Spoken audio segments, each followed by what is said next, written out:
Le gouvernement suspend l'utilisation d'un pesticide jusqu'à fin janvier, le méthylsodium, notamment utilisé par les producteurs de mâches. Mesure préventive alors que des dizaines de cas d'intoxication ont été constatés ces dernières semaines dans le Maine-et-Loire. C'est une sage décision, réaction des députés marcheurs du département.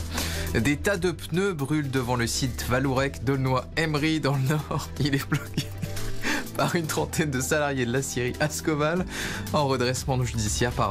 Vallourec, l'actionnaire d'Ascoval, refuse de soutenir le plan de reprise du site de Saint-Saulve. 280 emplois sont menacés avec ce blocage.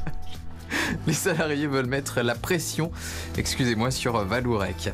Le secrétaire d'État aux relations au Parlement s'en prend à Ségolène Royal. En politique, au lieu de parler et faire des annonces, il faut au moins que les dossiers soient bordés. Réaction de Marc Fesneau sur France Info après l'annulation hier du décret de fermeture de la centrale nucléaire de Fessenheim. Annulation pour cause de vice de forme de ce décret pris quand Ségolène Royal était ministre de l'Environnement. Un rassemblement cet après-midi devant l'ambassade saoudienne à Paris. Les manifestants vont demander la vérité sur l'assassinat de Jamal Khashoggi.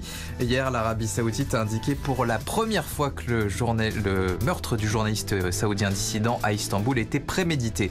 Et puis le début de la 11e journée de Ligue 1. Ce soir, à 20h45, les footballeurs de Nîmes reçoivent ceux de Saint-Etienne.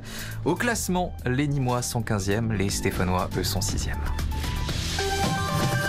France Info.